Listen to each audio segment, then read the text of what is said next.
नमस्कार, आप सभी का हार्दिक स्वागत है एक बार फिर से। दोस्तों, आज का जो वीडियो लेक्चर है उसमें हम लोग पढ़ने वाले हैं भारत पर हुए विदेशी आक्रमण।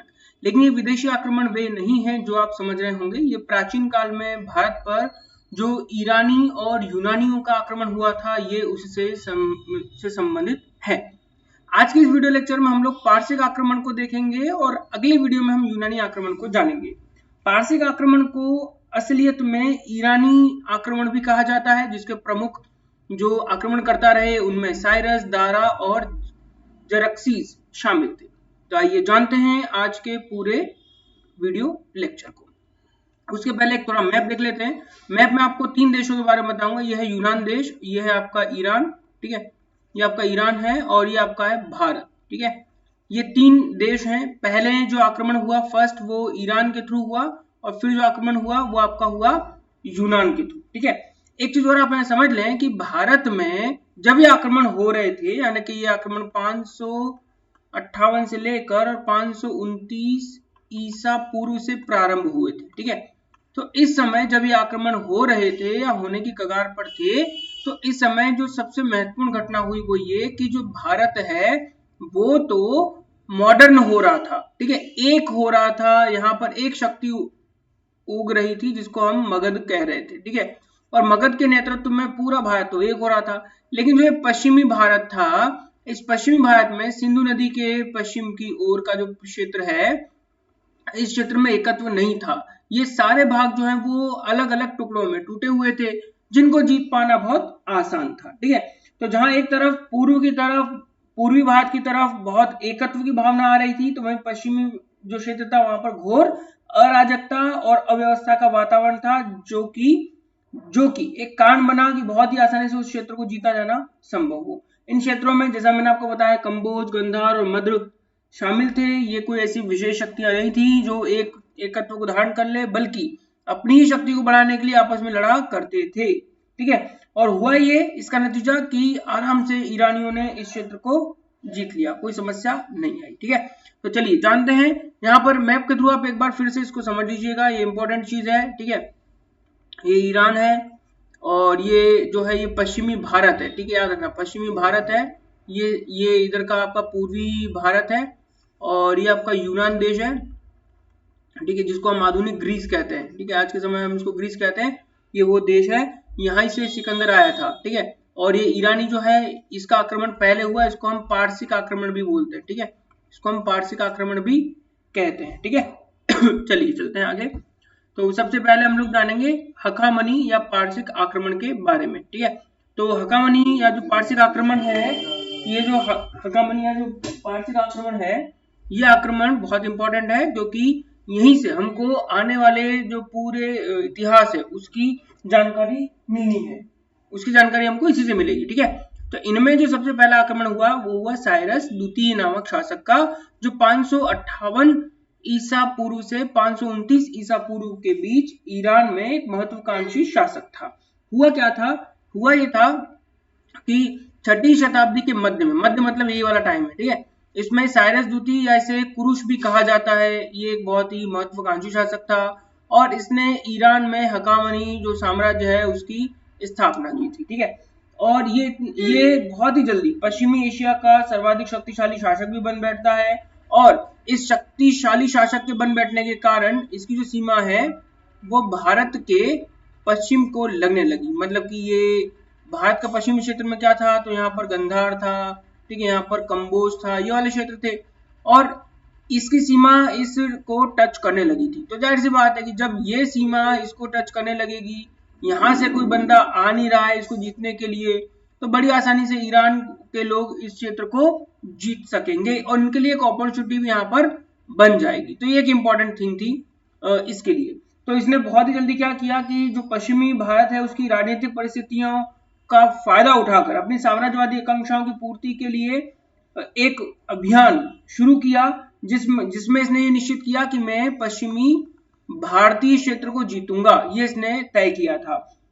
और हालांकि भारतीय जो साक्ष्य हैं वो नहीं मिलते इसके बारे में कि इसने कब आक्रमण किया वगैरह वगैरह, लेकिन हमारे लिए जो साक्ष्य मिलते हैं, ठीक है, वो साक्ष्य हमें यूरोपीय साक्ष्य ही मिलते हैं। उस समय के जो क्लासिकल लेखक हुआ करते थे, प्राचीन लेखक, उन्हीं के हमको साक्ष्य मिलते हैं।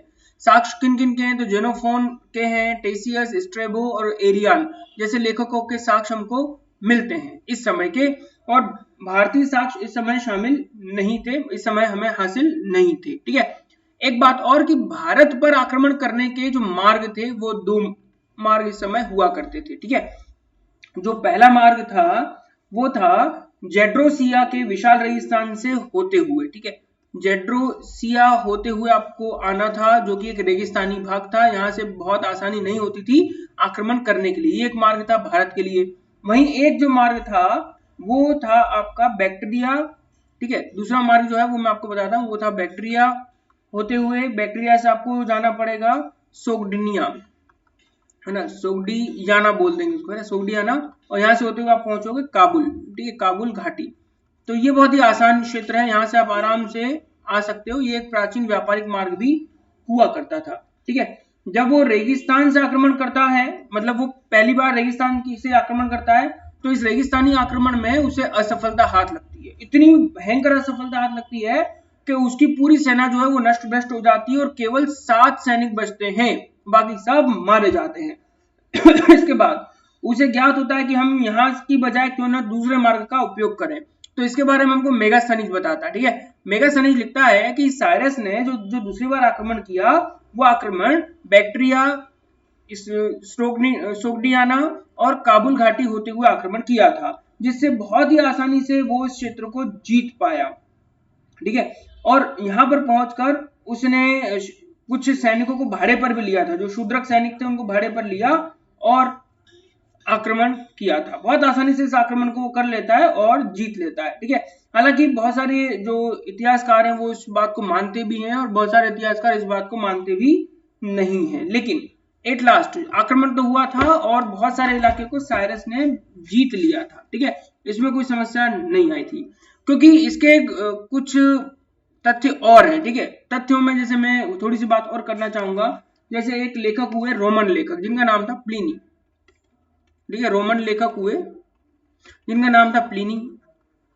ठीक है, तो प्लिनी भी कहते हैं, प्लिनी ने कहा है कि साइरस ने कपिशा नगर को नष्ट कर दिया था। ठीक है, कपिशा नगर को नष्ट कर दिया था, और ऐसा लगता है कि उसने अपनी जो ये प्रारंभिक असफलता थी, इस असफलता से निराश न होने के बाद दूसरी बार जब आक्रमण किया तब ये काम किया होगा। ठीक है, और जो पार्सिक नरेश हैं उन्हें सेकंड टाइम जो सफलता मिली, उसके बाद भारतीय जो क्षेत्र है वो बहुत आसानी से इनके कब्जे में आ गया था। ठीक है, एक और चीज कि भारत का जो पश्चिमी क्षेत्र है, ठीक है, ये सिंधु नदी है, सिंधु नदी का जो पश्चिमी क्षेत्र है, यहाँ पर 2 जनजातियां रहती थी, निवास करती थी, जिनमें एक का नाम था अष्टक।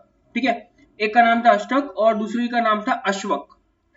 ठीक है, इन दोनों ही जनजातियों ने साइरस के सामने आत्मसमर्पण कर दिया था, आत्मसमर्पण कर दिया और इस पूरे इलाके को उनके अधीन रख दिया था। उन्हें कोई समस्या नहीं हुई, जैसा कि जेनोफोन भी साइरस की जीवनी में कहता है। ठीक है, जेनोफोन जो है वो भी इस बात को कहता है, जिसमें एक किताब उसने लिखी है साइरोपीडिया। ठीक है, साइरोपीडिया किताब लिखी है। इस किताब में वो कहता है कि साइरस ने बैक्ट्रियनों तथा भारतीयों को जीत लिया था। ठीक है, और इस बात से हमको क्लियर हो जाता है उसी किताब से कि हाँ, कुछ लड़ाई हुई और उसको आसानी से जीत लिया था। ठीक है, फिर इसके बाद उसने एक विशाल साम्राज्य की स्थापना की। भारत के किसी राजा ने साइरस के पास उपहार भी भेजे थे, ऐसे भी हमको साक्ष्य मिलते हैं। काबुल घाटी पर साइरस का अधिकार हो गया और साइरस ईरान से होकर भारत तक के क्षेत्र को जीतने में बहुत ही आसानी से सफल हो गया। और साइरस ने हिंदू कुश तथा काबुल घाटी, विशेष रूप से गंधार की जो भारतीय जनजातियां हैं, इन्हें भी जीत लिया था। और इसके बाद जो अगला शासक हुआ दारा, वो भी सिंधु नदी तक आया था। ठीक है, साइरस ने जो कुल शासन किया वो लगभग 558 ईसा पूर्व से लेकर 529 ईसा पूर्व तक का शासन किया था। उसके बाद उसका पुत्र कंबुजिया या कैम्बिसीज जो है वो शासक होता है। ठीक है, और उसको इतना, मतलब मैं कहूंगा कि इतनी सफलता नहीं मिल पाई। उसका कारण है कि वो अपने गृह युद्ध में ही फंसा रहा। होता यह है कि जब घर के कोई बड़ा होता है और वो एकदम से नष्ट हो जाता है, एक शक्तिशाली शासक चला जाता है, तो उसके बाद क्या होता है कि पूरे राज्य में अराजकता फैल जाती है, तो उसको इतना टाइम नहीं मिल पाया कि वो अपने राज्य के पूर्वी क्षेत्र या भारत के पश्चिमी क्षेत्र पर कोई नियंत्रण रख पाए। और देन उसके बाद क्या होता है कि उसका राज्य जो है वो अगले के पास पहुंच जाता है। अगला मतलब दारा, ठीक है। तो नेक्स्ट जो आक्रमण होता है वो होता है दारा का। दारा प्रथम जो है ये आक्रमण करता है 522 से लेकर और 486 ईसा पूर्व तक ये शासन करता है, ठीक है। हालांकि दारा के बारे में हमारे पास बहुत सारी चीजें मिल जाती हैं जो ये बताती हैं कि हाँ दारा ने आक्रमण किया था।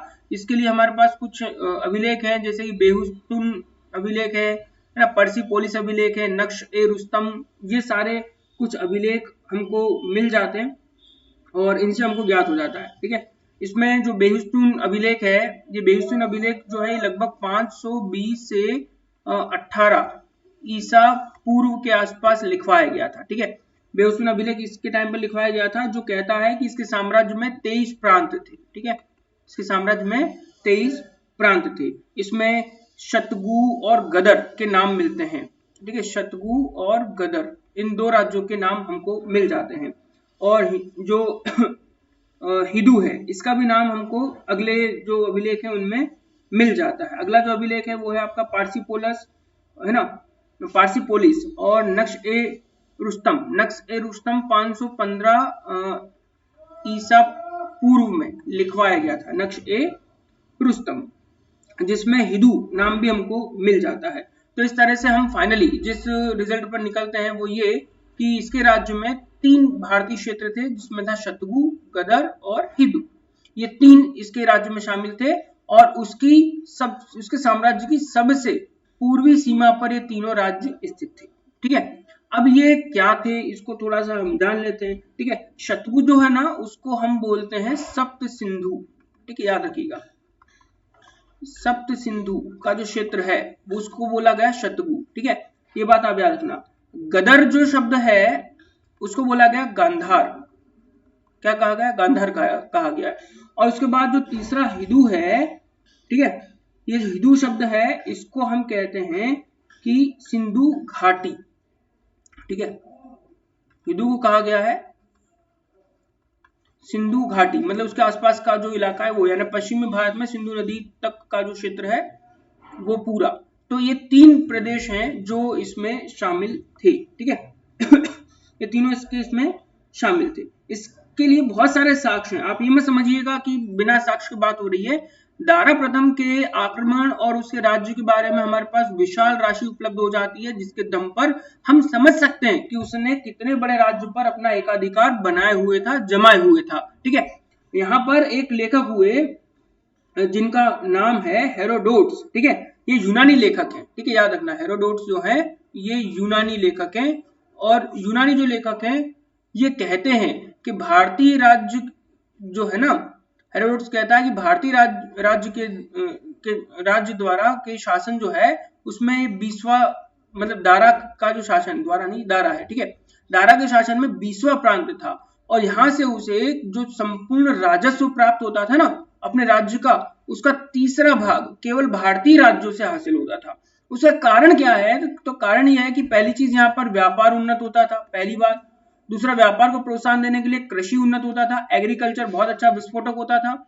एग्रीकल्चर अच्छा होने से जो अनाज है उसको टैक्स के रूप में दिया जाता था, तो ये बहुत एक अच्छी चीज होती थी और ये चीज वहां रेगिस्तानी इलाकों में नहीं होती थी। तो इसलिए पूरे राज्य में जो राजस्व है उसका 1/3 केवल भारतीय राज्यों से ही दारा के राज्य को प्राप्त होता था।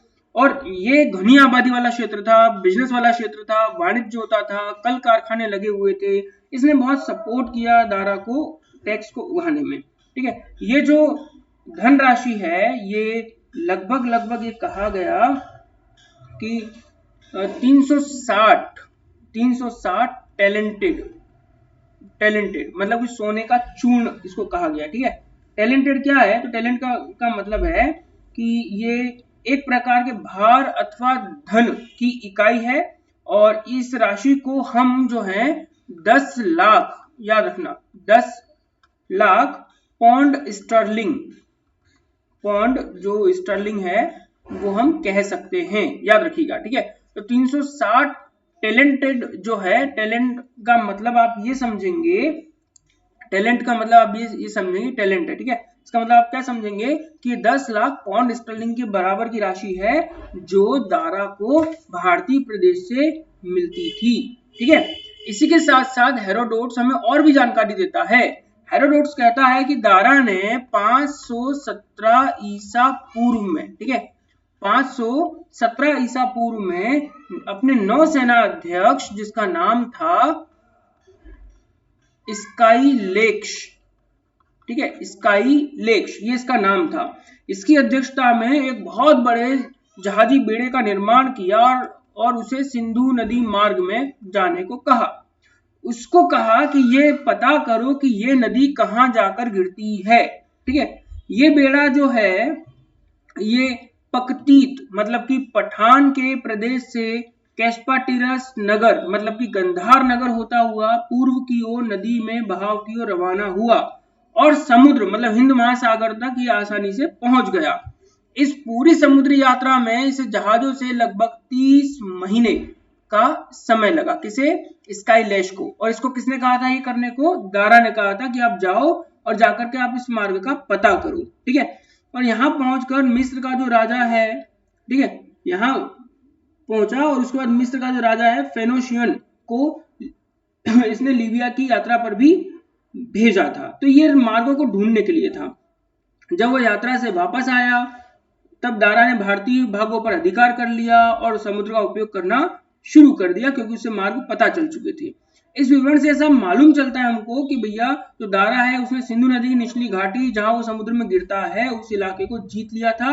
और हेरोडोट्स के आधार पर हम ये स्पष्ट तौर पर कह सकते हैं कि दारा के साम्राज्य में समस्त सिंधु क्षेत्र शामिल हो चुका था, ठीक है। इसी आधार पर ये इसके प्रांत का 20वां क्षेत्र बन गया था, ये इसी आधार पर था, ठीक है। और यहां तक भी कहा जाता है कि इसका जो वर्चस्व है वो राजपूताना के रेगिस्तान तक आ गया था। पंजाब का एक बहुत बड़ा भाग दारा के क्षेत्र में आ चुका था, ठीक है। प्रसिद्ध एक इतिहासकार हुए हैं ईरान के जिनका नाम है घिर्ष्मान, ठीक है। तो घिर्ष्मान जो है ये भी कहते हैं कि दारा का जो अभियान है वो दो बातों के लिए प्रेरित था। पहला जो था वो था अपने राज्य को आगे बढ़ाना, मतलब जिसको हम कहते हैं साम्राज्य विस्तार या हम कहते हैं राजनैतिक, क्या बोलते हैं हम? राजनैतिक, ठीक है। पहला तो ये था, ठीक है। और दूसरा ये था कि उसे बहुत सारी मात्रा में धन भी प्राप्त हो क्योंकि उसने पूर्वी भारत के बारे में सुन रखा था। तो बहुत सारी मात्रा में उसको धन प्राप्त हो इसलिए ये युद्ध उसके द्वारा किया गया। और इसमें उसने जो युद्ध किया और उस क्षेत्र को जीता उसके द्वारा बहुत फायदा उसके राज्य को मिलता है। उसका राज्य एक बहुत बड़ी आर्थिक शक्ति ही नहीं बन के उभरता बल्कि एक बहुत बड़ी सैन्य शक्ति भी उभरता है जिसके आधार पर आप सोचिए कि वो ईरान से लेकर और बलूचिस्तान और आज के पाकिस्तान और भारत के पंजाब तक के क्षेत्र और उत्तर में आप अफगानिस्तान में गंधार और क्षेत्र को भी इसमें जोड़ देंगे तो आप देखोगे कि आज का ईरान, लगभग आज का पूरा पाकिस्तान और लगभग आधा अफगानिस्तान, भारत का पंजाब और कुछ भाग राजपूताना इसमें शामिल था। मतलब इतने बड़े राज्य में दारा राज्य करता था तो ये उस समय कोई छोटी बात नहीं होती थी। इसे हम एक तरह का दूसरा मगध भी कह सकते हैं जो वहां पर स्थित था, ठीक है। तो ये एक बहुत बड़ी चीज है, इसको हमको समझना बहुत जरूरी है क्योंकि इस आक्रमण से पारसिक आधिपत्य जो है वो अपने चरम पर पहुंच जाता है। और उसके जो उत्तराधिकारी हुए उन्होंने इसी में संतुष्ट रहना ही सही समझा। उन्होंने ये नहीं कहा कि हम और बहुत बड़े राज्य को जीते, उन्होंने मना कर दिया कि नहीं, हमको इतना बड़ा राज्य नहीं जीतना, जो हासिल है ना, वही जो पर्याप्त है, मतलब जो प्राप्त है वही पर्याप्त है, ये बात उसने कही और उसी को हमें बनाए रखना है, इस बात में उन्होंने विश्वास किया। अब इसका फायदा हमारे क्षेत्र को कैसे हुआ? तो देखो भैया, हमारे क्षेत्र को फायदा ऐसा हुआ कि जो हमारा पश्चिमी भाग जिसमें कि हमारा आज का पंजाब, गंधार, कंबोज जैसे क्षेत्र शामिल थे, ये टूटे बिखरे पड़े हुए थे। जब दारा ने इन सबको एक माला में पिरोकर एक राज्य बना दिया तो ये राज्य एकत्व की भावना में आबद्ध हो गया और इस आबद्धता के कारण जो व्यापार है, एग्रीकल्चर है, राजनीतिक प्रशासनिक इकाइयां हैं, वो एक के कारण काम कर सकी। कोई लेफ्ट या राइट में नहीं भाग पाया और जो काम होना चाहिए था वो अच्छे से हो पाया, जिसका फायदा आगे चलकर मौर्य शासन के लोगों को भी प्राप्त हुआ, क्योंकि वो एकत्व की भावना में जुड़ गए, अलग अलग बटे हुए नहीं थे। तो ये बात हमको मिलती है और इससे हमारा जो पश्चिमी भारत है वो दुनिया से भी जुड़ पाया, क्योंकि ईरान के माध्यम से होता हुआ यूनान तक हमारा व्यापार सुनिश्चित हो पाया और समृद्धि भी बढ़ने लगी। ठीक है, तो यहाँ पर दारा ने जो किया वो बहुत अच्छा किया, बहुत बड़े राज्य को बना दिया और भारतीयों के लिए भी फायदा कर दिया। ठीक है, चलो इसके बाद जो अगला है, अब अगले को देख लेते हैं फटाफट। तो अगला जो शासक हुआ उसका नाम है क्षयार्ष या फिर जरक्सीस।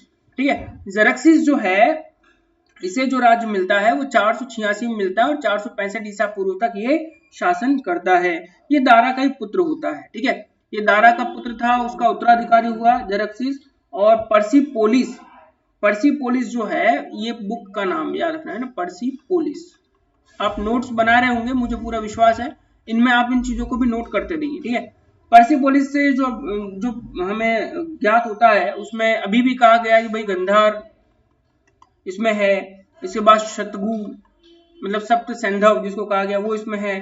ठीक है, और सिंधु, इनका स्पष्ट उल्लेख इस समय कर दिया गया।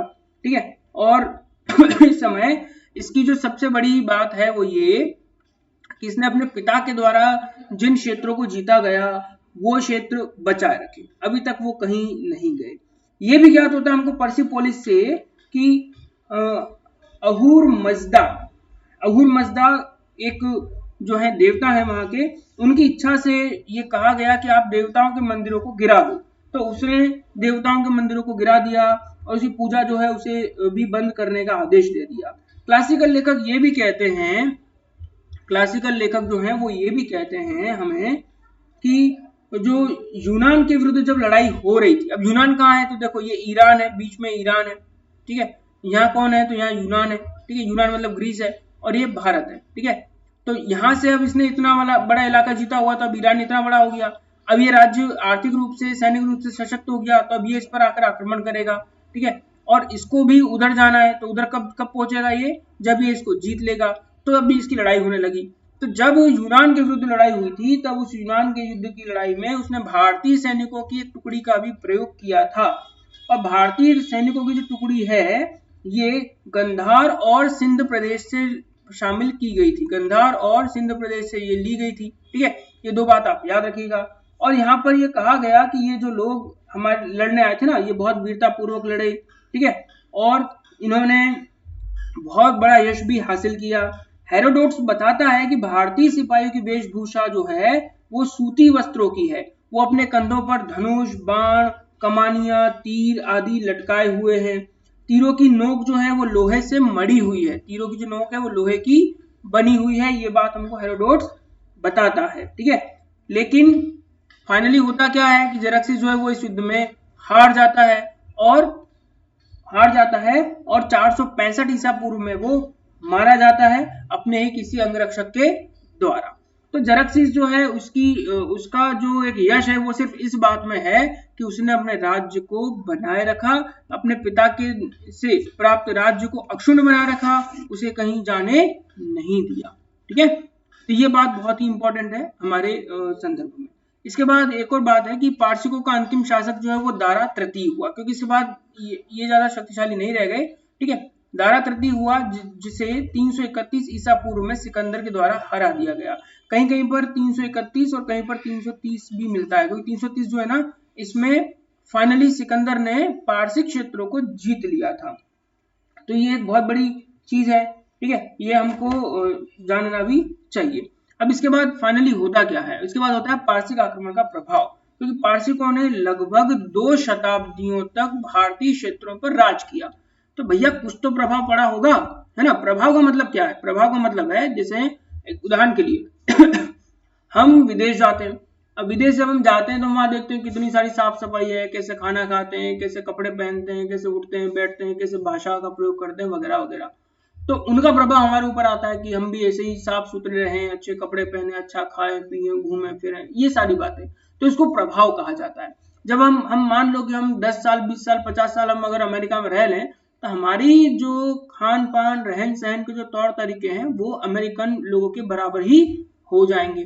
तो इसको हम क्या कहेंगे कि अमेरिका वालों का हमारे ऊपर प्रभाव पड़ गया है। ऐसे ही अगर हम वहां गए और हमने मान लो कि हमने दाल बाटी बनाकर उनको खिला दी, हमने आलू के पराठे खिला दिए, हमने जो है डोसा उनको खिला दिया, इडली खिला दिया, या हमने और कोई डिश बना के उनको खिला दी और उनको अच्छी पसंद आ गई और वो उस चीज को सीख कर खुद घर पर बनाएंगे, तो इसका मतलब ये भी है कि हमारा भी प्रभाव उन पर पड़ा है। तो जब भी किसी क्षेत्र पर किसी विदेशी आक्रमणकारी का आक्रमण होता है, वो उस क्षेत्र को जीतता है, तो जीतने के बाद वहां पर सांस्कृतिक, राजनीतिक, धार्मिक आदान प्रदान होता है। ये एक नेचुरल प्रोसेस होती है। तो यहाँ पर भी यही होता है कि 200 सालों तक जो पारसी आक्रमणकारी हमारे यहाँ रहे, उसका प्रभाव बहुत बड़े लेवल पर पड़ता है, लेकिन राजनीतिक रूप से तो पड़ नहीं पाया। उसका कारण है कि ये 20वां प्रांत था, पहली बात, ठीक है। और न सिर्फ 20वां प्रांत था, बल्कि ये थोड़ा सा ही क्षेत्र था, जबकि जो हमारा पूर्वी क्षेत्र है, मतलब पंजाब का क्षेत्र है, वो हमारा इंपॉर्टेंट क्षेत्र था, ठीक है। तो इसलिए राजनीतिक तौर पर तो कोई ऐसा विशेष प्रभाव नहीं पड़ पाया जिसको हम बहुत बड़े लेवल पर समझें, लेकिन सांस्कृतिक प्रभाव जरूर पड़ा, ये एक निश्चित बात है, ठीक है। सांस्कृतिक प्रभाव मतलब कि जैसे रहन सहन, खान पान या पूजा के तौर तरीके वगैरह, इस तरह की चीजों में जरूर जो है बदलाव आता है, ठीक है।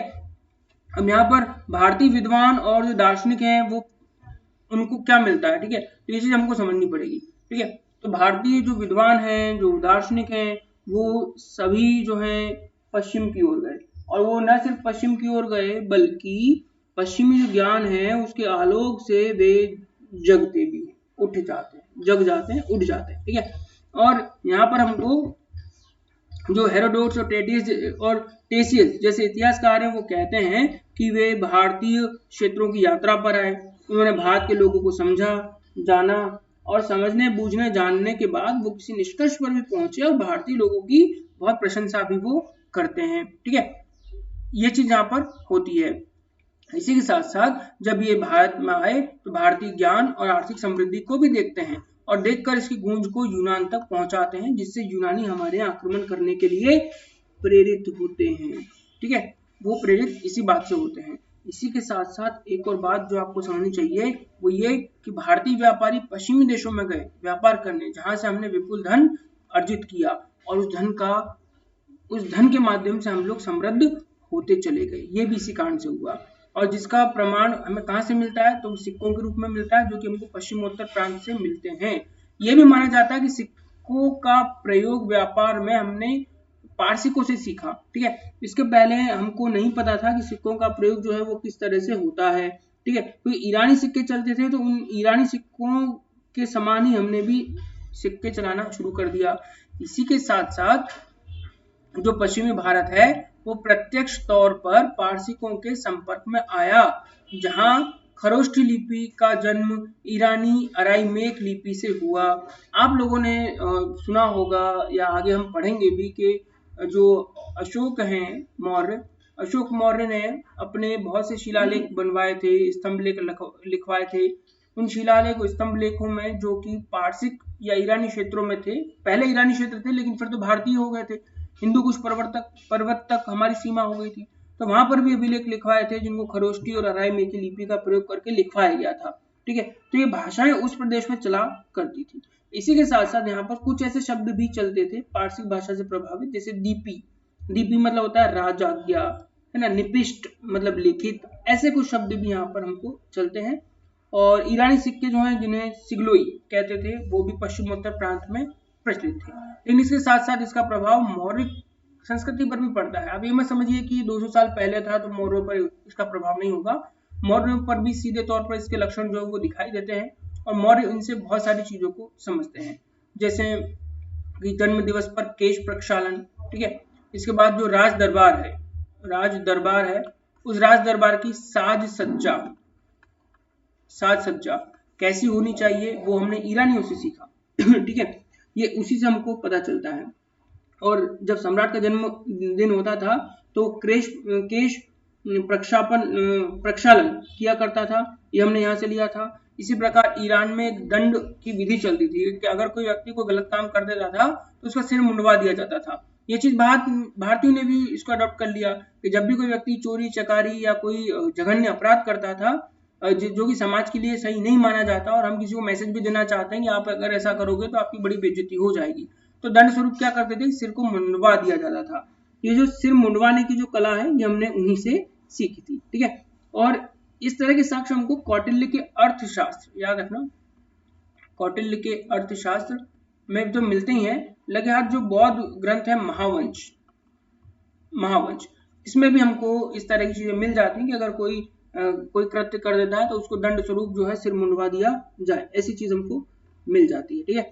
और जो चंद्रगुप्त मौर्य का जो पाटलिपुत्र का जो राजप्रसाद है वो लगभग हमको ईरानी जो प्रेरणा है उससे प्रेरित मिलता है, ठीक है। पाटलिपुत्र की जब खुदाई की गई तो वहां से विशाल स्तंभ हमको मिलते हैं। स्तंभ के जो मंडप है उसकी प्रेरणा, उसकी डिजाइन, उसके खंभों का डिजाइन है ना, खंभों को बिल्कुल चिकना सपाट बनाना, ये सारी चीजें हमने वहीं से सीखी थी, इनसे हमको ये थोड़ा ज्ञान हमको मिलता है। इसके बाद जब अशोक आया तो अशोक ने भी अपने शिलालेख लिखवाए, तो शिलालेख लिखवाना मतलब जिसको हम कहते हैं शासन आदेश, ठीक है। तो शासन आदेशों पत्थरों पर लिखवाना और उन्हें अलग अलग क्षेत्रों में स्थापित करना, ये सारी चीजें भी हमको यहीं से मिलती है। इसी प्रकार से जैसे कि दारा जब अपने अभिलेखों को लिखवाता था तो दारा जो है उस पर कुछ स्पेशल शब्दों को लिखता था, जैसे कि थाती यदा रय वहुष शय थी। हालांकि आपको समझ में नहीं आया कोई दिक्कत नहीं, लेकिन इसका मतलब आप ये समझ लीजिए कि सम्राट दारा इस प्रकार कहता है, ये एक पंक्ति चलती थी, ठीक है। क्या बोलता है वो कि सम्राट दारा इस प्रकार कहता है, ठीक है। तो ये एक उद्बोधन करने का या संबोधन करने का एक तरीका हो गया। ऐसा ही तरीका अशोक ने भी यूज किया। अशोक कहता है देवानाम प्रियदर्शी राजा आह, मतलब कि देवताओं का प्रियदर्शी राजा इस प्रकार कहता है। इस तरह का संबोधन की विधि जो है वो अशोक भी ग्रहण कर लेता है, ये हमको वहीं से मिलता है, ठीक है। इसके बाद जैसे अशोक के स्तंभ जो सपाट होते हैं, एक ही पाषाण के मिलते हैं, हालांकि वहां पर हमको टुकड़ों में बने हुए खंभे मिलते हैं। टुकड़ों में मतलब कि अलग अलग ब्लॉक्स के ऊपर एक ऐसा ब्लॉक रख के बनाया गया। वहीं पर अशोक के जो अभिलेख हैं उनके शिलालेख इस तरह का मिलता है, ठीक है। इसके बाद ऊपर की जो लाट है, कलश है, उनकी डिजाइन थोड़ी प्रेरित है लेकिन पूरी इससे प्रेरित नहीं है, तो ये हमको मिलता है। इसके बाद मुद्रा का चलन, जो सिक्के चलाए गए व्यापार वाणिज्य के लिए, वो भी हमको यहीं से मिलते हैं, ठीक है। इसके पहले हमारे यहाँ सिक्के नहीं चलते थे, हाँ इसके पहले निष्क नामक एक चीज जरूर प्रयोग में आती थी जो कि गले का हार या स्वर्ण की कोई मुद्रा हुआ करती थी, लेकिन सिक्का था ये हम नहीं कह सकते हैं, ठीक है।